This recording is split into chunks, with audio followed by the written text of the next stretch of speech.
भक्तजनों, माताओं बहनों, सादर जय श्री कृष्ण। नवरात्रि का अंतिम दिन नवमी तिथि होती है और इसे दुर्गा नवमी के रूप में हम सभी मिलकर के मनाते हैं। इस दिन की जो अधिष्ठात्री देवी होती है उनका नाम सिद्धिदात्री देवी होता है और सिद्धिदात्री जो कि समस्त सिद्धियों को देने वाली देवी होती है। नवरात्रि के 9वें दिन भगवती की आराधना और पूजा करने से 9 दिन का संपूर्ण फल भक्तों को प्राप्त हो जाता है। यदि किसी कारणवश आप नवरात्रि में पूजन अर्चन नहीं कर पाए हैं, कथाओं का श्रवण नहीं कर पाए हैं, तो आप यदि 9वें दिन की कथा और मां जगदम्बा का विशेष पूजन अर्चन करेंगे तो आपको संपूर्ण नवरात्रि का फल प्राप्त हो पाएगा। यदि आप 9 दिन तक या नवरात्रि में व्रत नहीं रख पाए हैं, तो यदि आप 9वीं के दिन व्रत रखते हैं और भगवती की आराधना करते हैं, उनकी कथाओं का श्रवण करते हैं, तो संपूर्ण नवरात्रि का पुण्य फल आपको प्राप्त हो पाएगा। इसी के साथ नवरात्रि की जो नवमी होती है वह भगवती जगदम्बा की सबसे परम प्रिय तिथि मानी गई है। इस दिन कन्या भोजन करने का महान पुण्य फल प्राप्त होता है। जो भक्त इस दिन कन्याओं को भोजन करवाता है वह साक्षात जगदम्बा को प्रसन्न कर लेता है। यदि आप अपने घर में कन्याओं को भोजन करवाते हैं तो निश्चित तौर से भगवती जगदम्बा आपके ऊपर प्रसन्न होकर के आपको मन वांछित वरदान अवश्य ही प्रदान करेगी तथा आपके जीवन की समस्त इच्छाओं को पूर्ण कर देगी। यदि आप कन्या भोजन अपने घर में करवाने में समर्थवान नहीं है तो आप इसके लिए अपना नाम गोत्र बता करके हमारे द्वारा भी कन्या भोजन का कार्य संपन्न करवा सकते हैं। इस हेतु आप हमारे फोन नंबर्स पर जो है जानकारी प्राप्त करें और अपनी ओर से अपना नाम गोत्र बता करके हमारे माध्यम से कन्या भोजन संपन्न करवा सकते हैं। अब हम आपको नवरात्रि के 9वें दिन की कथा सुनाने जा रहे हैं। गुरुर् ब्रह्मा गुरुर्विष्णु गुरुर्देवो महेश्वरा गुरु साक्षात् परब्रह्म तस्मै श्री गुरुवे नमः। श्री अखंड मंडलाकारं व्याप्तं येन चराचरं तत्पदं दर्शितं येन तस्मै श्री गुरुवे नमः। तस्मै श्री गुरुवे नमः। नमो देव्यै महादेव्यै शिवायै शततं नमः। नमः प्रकृते भद्रायै निहिता प्रणता स्मतां शरणागत दीनार्थ परित्राण परायणी सर्वस्यार्ति हरे देवी नारायणी नमोस्तुते। सर्वबाधा विनिर्मुक्तो धन धान्य सुतान्वितः मनुष्यो मत् प्रसादेन भविष्यति न संशयः। देहि सौभाग्यम् आरोग्यम् देहि मे परमं सुखं रूपं देहि जयं देहि यशो देहि दिशो देहि। सर्वबाधा विनिर्मुक्तो धन धान्य सुतान्वितः मनुष्यो मत् प्रसादेन भविष्यति न संशयः। सर्वबाधा प्रशमनं त्रैलोक्यस्याखिलेश्वरी एवमेव त्वया कार्य मस्मद्वैरी विनाशनम्। ॐ विद्योत्तमसमप्रभां मृगपतिस्कन्धस्थितां भीषणां कन्याभिकरबालकेटविलसत् दस्ताभिरासेवितां हस्तैश्चक्रगदाशिखेटविशिखाश्चापं गुणं तर्जनीं विभ्राणां मनदात्मिकां शशिधरां दुर्गां त्रिनेत्रां भजे। बोलिए जगदम्बे मात की जय, सिद्धिदात्री माता की जय। जोर से बोलो जय माता दी, प्रेम से बोलो जय माता दी, हम सब मिल बोले जय माता दी। भक्तजनों, माताओं बहनों, माँ सिद्धिदात्री जो कि नवरात्रि के 9वें दिन की अधिष्ठात्री देवी होती है और इनकी दिव्य कथा का श्रवण करना चाहिए। सिद्ध गंधर्व यक्षाद्यैर सुरेरवरेरपि सेवन्यमाना सदा भूयात् सिद्धिदा सिद्धिदायिनी। माँ भगवती पराम्बा जगदम्बा की 9वीं शक्ति का नाम सिद्धिदात्री है। भगवती पराम्बा ने जगदम्बा ने समस्त सिद्धियों को प्रदान करने के लिए तथा भक्तों को मन वांछित वर देने के लिए सिद्धिदात्री का रूप धारण किया है। इसलिए माँ को सिद्धिदात्री के नाम से जाना जाता है। सिद्धिदात्री बड़ी ही सौंदर्य स्वरूपा है तथा प्रसन्न मुद्रा में भक्तों को अभय वरदान तथा समस्त सिद्धियां प्रदान करती है। अष्ट सिद्धि 9 निधि जिस प्रकार बताई गई है वो सब पराम्बा भगवती जगदम्बा के अधीन है। जो इनकी उपासना पूरे मन से, सच्चे मन से, सच्ची भक्ति से करता है, निश्चय ही उसको परम सिद्धि प्राप्त हो जाती है तथा भक्तों की सभी प्रकार की मनोकामनाओं की पूर्ति हो जाती है। भगवती सिद्धिदात्री को तिल का भोग लगाना चाहिए या तिल से बनी मिठाई का भोग भी आप इनको लगा सकते हैं। भगवती सिद्धिदात्री को तिल का भोग लगाने से मनुष्य के जीवन के सारे कष्ट और संकट समाप्त हो जाते हैं तथा उसके जीवन में वैभव आता है, धन समृद्धि आती है और उसके जीवन की समस्त मनोकामनाएं पूर्ण हो जाती है। माँ सिद्धिदात्री का पूजन जो है करने के पश्चात उनके मंत्र का जाप करना चाहिए। ओम ह्रीं क्लीं ऐं सिद्धये नमः, ओम ह्रीं क्लीं ऐं सिद्धये नमः, ओम ह्रीं क्लीं ऐं सिद्धये नमः। माँ सिद्धिदात्री को जो है विशेष रूप से भोजन का भोग तैयार करना चाहिए। माँ सिद्धिदात्री को खीर, पूरी तथा हलवा एवं चने के छोले की सब्जी और अन्य मिष्ठान्न तैयार करके अच्छी प्रकार से उनके लिए थाली तैयार करें और भोग उनको समर्पण करने के बाद प्रार्थना करें। उसके बाद माँ के स्तोत्रों का पाठ करना चाहिए और जो व्रत रखता है उनको माँ सिद्धिदात्री को भोग लगाने के पश्चात अपने व्रत का पारणा कर लेना चाहिए। वैसे तो 9वें दिन माता को भोग लगाने के बाद व्रत का पारणा किया जाता है, लेकिन यदि आप चाहें तो 10वें दिन भी यानी 9 रात्रि संपूर्ण होने के पश्चात 10वें दिन भी व्रत का पारणा करके व्रत को समापन कर सकते हैं। इसके पश्चात आपको श्री दुर्गा सप्तशती के 13वें अध्याय की कथा का श्रवण करना चाहिए। इसमें राजा सुरथ और वैश्य को देवी का वरदान प्राप्त होने की कथा बताई गई है। जिस प्रकार की आपने पहले दिन से लेकर के सभी अध्यायों की कथा श्रवण की और पहले अध्याय में जैसे प्रारंभ हुआ था कि राजा सुरथ और वैश्य नामक जो व्यक्ति था उन दोनों ने जो है ऋषि के से प्रश्न किए थे और वही कथा ऋषि के द्वारा बताई गई और अंतिम और 13वें अध्याय में उनको अब वरदान प्राप्त होगा। तो ये कथा आप अंत तक सुने और इस कथा को सुनने से आपको भी जो है माँ भगवती का मनचाहा आशीर्वाद प्राप्त हो सकेगा। ऋषि बोले कि हे राजन, इस प्रकार मैंने देवी जी के उत्तम महात्म को तुम्हें कह करके सुनाया है। जिसने इस जगत को धारण कर रखा है वह देवी इस प्रकार के प्रभाव वाली है। वही देवी विद्या को उत्पन्न करती है। उसी भगवान विष्णु की माया ने ही हे राजन तुमको इस वैश्य को तथा और वे विवेकवान जनों को मोहित कर दिया है। यह पहले भी मोहित थे, फिर आगे भी मोहित होंगे, इसी प्रकार दूसरे भी मोहित होंगे। इसलिए हे महाराज, तुम उसी परमेश्वरी की शरण में जाओ, क्योंकि वही देवी इस प्रकार आराधित होकर मनुष्यों को भोग, स्वर्ग एवं मोक्ष आदि प्रदान करती है। मार्कंडी जी बोले कि इस प्रकार ऋषि के वचन को सुनकर के उस राजा सुरथ ने प्रशस्य व्रतों का पालन करने वाले महाभाग मेधा महर्षि जी को प्रणाम किया। वह राजा जो ममतादायक राज्य के छीन जाने पर बहुत खिन्न तथा दुखी था, तुरंत ही तप करने के लिए चला गया। हे महामुनि, वह वैश्य भी तप करने के लिए निकल गया। अंबिका जी के दर्शन के लिए नदी के किनारे बैठ करके तपस्या करने लगा।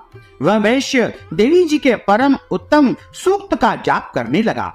इस प्रकार उन दोनों ने देवी की आराधना के लिए नदी के किनारे मृतिका की देवी जी की मूर्ति बनाई। फिर पुष्प, धूप, दीप, हवन और तर्पण करके धीरे धीरे आहार थोड़ा थोड़ा करते हुए निराहार होकर के एकाग्रता से देवी जी में मन लगा करके देवी जी की आराधना करने लगे। उन दोनों ने बलि प्रदान के समय अपने अंग के रुधिर का प्रोक्षण किया। इस प्रकार संयम पूर्वक 3 वर्ष पर्यंत वो दोनों तपस्या करते रहे। तब तो जगत को धारण करने वाली देवी ने प्रत्यक्ष होकर के उनके सामने प्रकट होकर के उनको दर्शन दिया। और तब राजा से चंडिका देवी बोली कि हे राजन, तुम कुल नंदन वैश्य, तुम दोनों जिस अभिष्ट की प्राप्ति के लिए मेरी प्रार्थना करते रहे हो वह मुझसे मांगो, मैं प्रसन्न हूँ। तुम्हें मनवांछित वरदान अभी प्रदान कर दूंगी, तुम्हें सब कुछ दे दूंगी। मार्कंडी जी बोले, तब राजा ने दूसरे जन्म के लिए अक्षय रहने वाला राज्य मांग लिया और इस जन्म में शत्रु सेना को बलपूर्वक नाश करके फिर अपने राज्य की प्राप्ति का वर मांगा। वैश्य का तो चित्त संसार से खिन्न हो चुका था, इसलिए उस बुद्धिमान ने उस ज्ञान का वर मांगा जिसके द्वारा संसार की अहंता ममतात्मक आसक्ति नष्ट हो जाए। देवी बोली कि हे राजन, थोड़े दिन तक तुम अपना राज्य पालोगे, कठिनता के बिना ही अपने शत्रुओं का नाश करोगे, वहीं पर तुम्हारा राज्य भी स्थिर हो जाएगा। फिर देहांत होने पर सूर्य देव के अंश द्वारा तुम जन्म पाकर के इस पृथ्वी पर सावर्णी नाम के मनु से विख्यात होंगे। हे श्रेष्ठ वैश्य, तुमने जो हमसे वर मांगा है, मैं उस वर को देती हूँ। मोक्ष प्राप्ति के लिए तुम्हें उस ज्ञान की प्राप्ति होगी। मार्कंडेय जी बोले कि इस प्रकार देवी जी ने उन्हें अभिलाषित वर दिए। फिर उन दोनों की भक्ति पूर्वक की हुई स्तुति से प्रसन्न होकर देवी वहां से तत्काल अंतर ध्यान हो गई। इस प्रकार वह क्षत्रिय श्रेष्ठ सुरत देवी से वर पाकर के फिर सूर्य से उत्पन्न होकर के सावर्णी नाम का मनु होगा। इस प्रकार उस वैश्य ने तथा उस राजा ने दोनों ने वरदान पाकर के और इस संसार में बहुत सुख को भोगा और अंत समय में दोनों जो है वैकुंठ लोक को, देवी लोक को प्राप्त हो गए। बोली जगदम्बे मात की जय। इसके पश्चात हम आपको ऋग्वेद में जो देवी सूक्त बताया है उसका जो है श्रवण करवाने जा रहे हैं। आप ध्यान पूर्वक सुनिएगा। भगवती बोली कि मैं रुद्र, वसु, आदित्य और विश्वदेव रूप में सर्वत्र विचरण करती हूँ। मित्र, वरुण, इंद्र, अग्नि और अश्विनी कुमारों को भी मैंने धारण कर रखा है। सोमयाग, विश्वकर्मा, सूर्य और ईश्वर नाम के देव मैंने ही धारण कर रखे हैं, जो देवताओं के उद्देश्य से प्रचुर हवि युक्त सोम यागादि का अनुष्ठान करते हैं। उन यजमानों का फल मुझ में विद्यमान है। इस ब्रह्मांड की अधिष्ठात्री पार्थिव और अपार्थिव देने वाली मैं स्वयं हूँ। ब्रह्म साक्षात संबित ज्ञान रूपा मैं ही हूँ। यह ज्ञान ही सब उपासनाओं का मूल है। मैं ही अनंत जीवों में प्रविष्ट हूँ। देवताओं तथा अनेक प्रकार के भावों से सभी मेरी स्तुति करते हैं, मेरी उपासना करते हैं। जीव जो अन्नादि खाद्य द्रव्य भक्षण करता है, देखता है, वह प्राण धारण करता है तथा सुनता है, सब क्रियाएं मेरे द्वारा ही सिद्ध होती है। जो मुझको इस दृष्टि से नहीं देख सकते हैं वे नाश को प्राप्त होते हैं। हे सौम्य, तुमसे जो तत्व कहे हैं उन्हें श्रद्धा पूर्वक सुनो। मैं यह उपदेश स्वयं दे रही हूँ। देवता और मनुष्यों द्वारा यही सेवित है।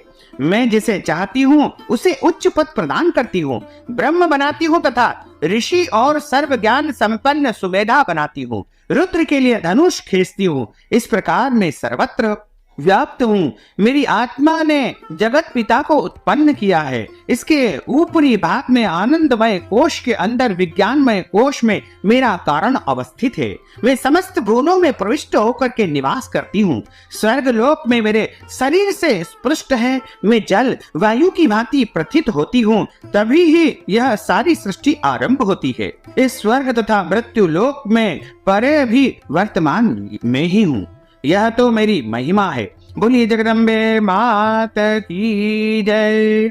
अब हम सब मिलकर के माँ जगदम्बा से क्षमा प्रार्थना करेंगे। क्षमा प्रार्थना सभी को करना चाहिए। हमारे द्वारा 9 दिनों की इस कथा में किसी भी प्रकार की कोई त्रुटि हो गई हो, कोई गलती हो गई हो, हमारे द्वारा कथा वाचन करने में कोई शब्द इधर उधर हमारे मुख से निकल गया हो, या आपके सुनने में कोई गलती हो गई हो, या आपके सोचने में, या आपके द्वारा किसी भी प्रकार से जाने अनजाने में ज्ञात अज्ञात कोई भी गलती हो गई हो, तो उन सभी की क्षमा प्रार्थना के लिए हम सब मिलकर के भगवती से अब क्षमा प्रार्थना करते हैं। मंत्रहीनम क्रियाहीनम भक्तिहीनम सुरेश्वरी यत् पूजितम मया देवी परिपूर्णम तदस्तु मे।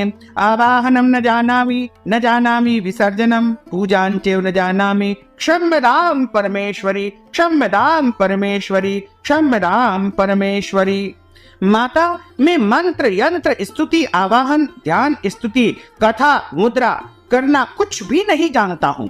केवल तुम्हारा भजन किसी प्रकार करता रहता हूँ। मेरे अपराध को भगवती आप क्षमा करें। अज्ञान से, दरिद्रता से, विरह से मैं लिप्त हूँ। हे देवी, अपनी शरण सेवा में त्रुटि समझते हुए मेरे अपराध को आप क्षमा करिए। मेरा सर्व प्रकार से आप उद्धार करो। पृथ्वी की भांति पुत्रों का सरल स्वभाव से अपने पुत्रों के अपराध को क्षमा करो। हे शिवे, मेरा त्याग कभी मत करना। समुचित रूप से मेरा ध्यान रखो। हे जगत की माता, तेरी आराधना नहीं कर पाता हूँ, तब भी तुम्हारा स्नेह मेरे ऊपर निरंतर बना रहे। सभी को छोड़ करके आपकी शरण में आया हूँ और मेरे इस शरीर को उपयोगी बनाओ। हे माता, यदि आपकी कृपा मुझ पर न हुई तो मैं बिना सहारा इस जगत में उदर पोषक ही बना रहूंगा।